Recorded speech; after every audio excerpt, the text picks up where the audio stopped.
പക്ഷെ അതിൽ നിന്ന് നമ്മൾ റിക്കവർ ചെയ്ത് നമ്മൾ മുന്നേക്ക് പോവാൻ പറ്റണം. അവിടെ തന്നെ സ്റ്റക്കായി നിൽക്കുമ്പോഴായി പ്രശ്നം വരുന്നത്. ഇത് നമുക്കിത് പറയാൻ ഭയങ്കര എളുപ്പമാണ്, അനുഭവിക്കുന്നവർക്കാണ് അതിൽ നിന്ന് പുറത്തേക്ക് വരാൻ പാടി. ഇപ്പൊ ഞാനെന്നല്ല, ഞാൻ എല്ലാവരുടെ കാര്യം പറഞ്ഞതാ. പുറത്തേക്ക് ഒന്ന് വന്നാ പിന്നെ നമ്മൾ ഓക്കെയാണ്. പക്ഷെ പുറത്തേക്ക് വരാൻ ടൈം എടുക്കും.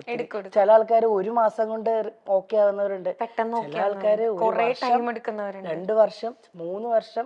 പിന്നെ ഞാൻ പറഞ്ഞല്ലോ, പിന്നെ ഈ മെമ്മറീസ് ഒന്നും നമ്മൾക്ക് ഒരിക്കലും മരിക്കാത്തത് കൊണ്ട് ഇടയ്ക്കിടയ്ക്ക് നമ്മളെ വന്നിങ്ങനെ ഹിറ്റ് ചെയ്തുകൊണ്ടിരിക്കും. അതുണ്ടാവും. ശരിക്കും എന്താ പറയുക, ഞാൻ ഇത് ചേച്ചിയുടെ അടുത്ത് ഇപ്പൊ ചോദിക്കാൻ കാരണം എന്ന് വെച്ച് കഴിഞ്ഞാൽ നമ്മുടെ ലൈഫ് ഇസ് ബ്യൂട്ടിഫുൾ എന്ന് പറഞ്ഞിട്ട് മൈൽ സ്റ്റോൺ തന്നെ ഒരു പ്രോഗ്രാം ഉണ്ട്.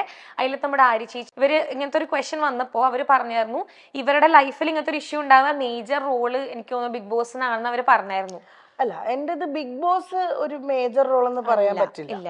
അങ്ങനെ അല്ലാതെ തന്നെ ഒത്തിരി പ്രശ്നങ്ങളുണ്ട്. ബിഗ് ബോസ് എന്ന് പറയുന്നത് ഞങ്ങൾ ഒരു 2.5 മാസം 64 ദിവസം ഞങ്ങൾ തമ്മിൽ മാറി നിന്നു എന്നതാണ് അതിനകത്ത് ഒരു ഇത് വന്നത്. പക്ഷെ അതൊന്നും അല്ല പ്രശ്നങ്ങൾ. ഞാൻ പറഞ്ഞു ഞങ്ങളുടെ പ്രശ്നങ്ങൾ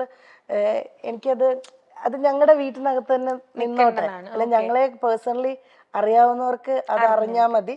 അത് പബ്ലിക്കായിട്ട് ഞാൻ ഒരിക്കലും ഞാനായാലും കണ്ണനായാലും പറയാൻ ആഗ്രഹിക്കാത്തത് അത് വേണ്ടാന്ന് വെച്ചിട്ടാ. അല്ലെ എനിക്കും പറയാം, കണ്ണനും പറയാം, 2 പേർക്ക് ഉണ്ടാവുമല്ലോ പറയാൻ ഒത്തിരി കാര്യങ്ങൾ. അത് വേണ്ടാന്നുള്ളത് ഞങ്ങൾ തമ്മിൽ ഡിസിഷൻ എടുത്തതാണ്. മോൻ വളർന്നു വരെയല്ലേ, ഞങ്ങൾ അവന്റെ കാര്യം മാത്രമേ ഇപ്പൊ ശ്രദ്ധിക്കുന്നുള്ളൂ. അവന്റെ കാര്യം നോക്കി അവന് നല്ലൊരു അച്ഛനാണ് കണ്ണൻ, അവന് നല്ലൊരു അമ്മയാണ് ഞാനെന്നാണ് എന്റെ വിശ്വാസം. അപ്പൊ അങ്ങനെ അങ്ങ് പോട്ടെ, അവന് ഹാപ്പിയാണ്.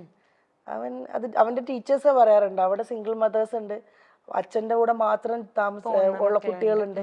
പക്ഷെ അവരെ പോലെ ഒന്നുമല്ല. അമ്പാടി ഫാദേഴ്സ് ഡേ വരുമ്പോ അമ്പാടിക്ക് അവിടെ കാർഡ്സ് ചെയ്യുമ്പോ ഈ ഫോട്ടോ ഞാൻ കൊടുത്തു വിടും, പാസ്പോർട്ട് എടുത്തിട്ട് കണ്ണന്റെ. അങ്ങനെ അവൻ എവിടെയും ഒരു പ്രശ്നം വരരുത്. അവൻ ഹാപ്പി ആയിട്ടിരിക്കണം, അത്രേ ഉള്ളൂ. അത് പുള്ളി അങ്ങനെ തന്നെയാ. എന്തായാലും മോനെ വിളിക്കും, പറ്റുന്ന പോലെയൊക്കെ വീഡിയോ കോൾ ചെയ്ത് സംസാരിക്കും. അവന് ഫോണുണ്ട്, അവന്റെ ഫോണിൽ വിളിക്കും. ചിലപ്പം ഈ കളിയുടെ കൂടുന്നതുകൊണ്ട് ഫോൺ എടുക്കത്തില്ല, വേഗം കട്ടിയിട്ട് പോകും. അതിപ്പോ എന്റെ അടുത്തുനിന്ന് ഷൂട്ടിങ്ങിന് ആളിവൻ പോയാലും കിട്ടാൻ വലിയ പാടല്ല. അതിനില് വലിയ നടനായി പോകും. ഇവിടുന്ന് പോയി കഴിഞ്ഞാ ജിജിയമ്മയൊക്കെ കൊണ്ടുപോകുന്നത് എനിക്ക് ഷൂട്ടല്ല എന്തെങ്കിലും തിരക്കുണ്ടെങ്കിൽ. അപ്പത്തേക്കിനും വിളിച്ചാ വരെ പോലില്ല. പിന്നെ ആ ലോകത്തിലാ. പിന്നെ രാത്രിയിലൊക്കെ അമ്മ ഷൂട്ടിങ് ഉറക്കം വരുന്നത് സംഭവമാണ്. ചേച്ചി പോവാറുണ്ട് അവന്റെ കൂടെ? വല്ലപ്പോഴും ഒക്കെ പോവാറുണ്ട്, പക്ഷെ കണ്ടിന്യൂസ് നിക്കത്തില്ല ഞാൻ. കാരണം ഇവനും ഇഷ്ടം ഇവന്റെ ആ സർക്കിളിൽ അങ്ങനെ നിക്കാനാ. ഞാൻ എന്റെ കുറച്ച് റെസ്ട്രിക്ഷൻ വരും. അമ്പാടി ഇവിടെ വാ, അമ്പാടി ഇവിടെ നിൽക്കി, അമ്പാടി ഇവിടെ നിൽക്കി. ഞാനില്ലെങ്കിൽ ജിജിയമ്മയുടെ അടുത്ത് കുറച്ചൊക്കെ നമ്പർ എടുക്കും. പിന്നെ ചെറുതും കൂടെ ആണല്ലോ, അപ്പൊ ഭയങ്കര ഒരു കൺസേൺ കൂടെ കിട്ടൂടാ കള്ള നിനക്ക്, അല്ലേ? ഇപ്പൊ ഞാൻ ചേച്ചിയുടെ അടുത്തൊരു ക്വസ്റ്റ്യൻ ചോദിക്കുകയാണെങ്കിൽ, നമ്മുടെ പ്രൊഫഷണൽ ലൈഫിൽ ഭയങ്കരമായിട്ട് ഷൈൻ ചെയ്ത് നിൽക്കുന്ന ഒരാളാ ചേച്ചി, ഭയങ്കരമായിട്ട് എല്ലാവരും നോട്ടീസ് ചെയ്യുന്ന ഒരാളെ ചേച്ചി. ചേച്ചിക്ക് എപ്പോഴെങ്കിലും തോന്നിയിട്ടുണ്ടോ പേഴ്സണൽ ലൈഫിൽ ഒരു ഫെയിലിയർ ആയി പോയി എന്ന് തോന്നുന്നുണ്ടോ? ഇല്ലില്ല, ആ സ്റ്റേജ് കഴിഞ്ഞു മോളെ. ഞാൻ പറഞ്ഞല്ലോ, ഞാൻ പറഞ്ഞില്ലേ നേരത്തെ, എന്ത് പ്രശ്നം വന്നാലും നമ്മൾ അവിടുന്ന് തിരിച്ച് എണീറ്റ് വരിക എന്നുള്ളതാ. അങ്ങനെ തിരിച്ചിപ്പോ ഞാൻ എണീറ്റ് വന്നിട്ടുണ്ട്.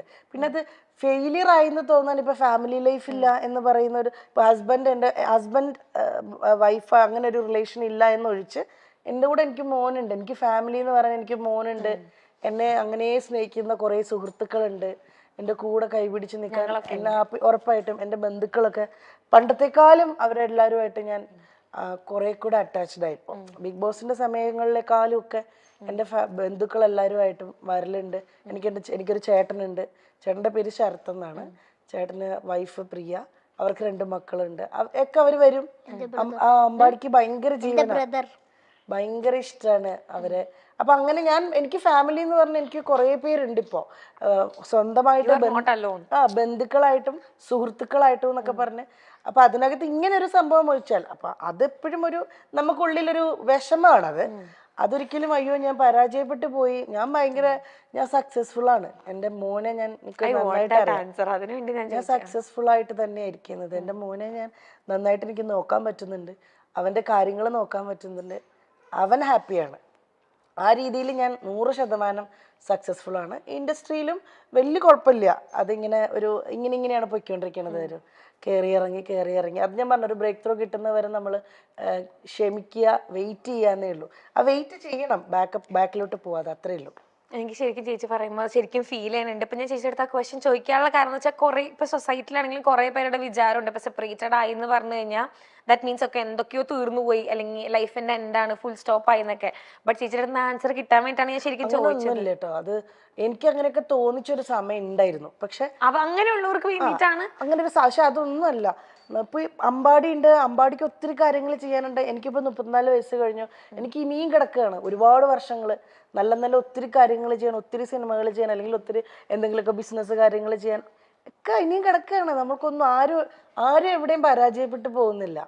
ദൈവം അനുഗ്രഹിച്ച് നമുക്ക് വേറെ അസുഖങ്ങളോ പ്രശ്നങ്ങളോ ഇല്ല. ലൈഫിൽ ഏറ്റവും വലിയ പ്രശ്നം എന്ന് വെച്ച് കഴിഞ്ഞാൽ ഭയങ്കരമായ രോഗങ്ങൾ പിടിപെടുന്നതാണ്. അതൊന്നും ഇല്ലാത്തിടത്തോളം ഞാനും എൻ്റെ ഫാമിലിയും അല്ല എന്നെ ഞാനും ചുറ്റപ്പെടുന്ന ആൾക്കാരെല്ലാവരും ഹാപ്പിയാണ്. രോഗങ്ങൾ ആർക്കും വരാതിരിക്കട്ടെ.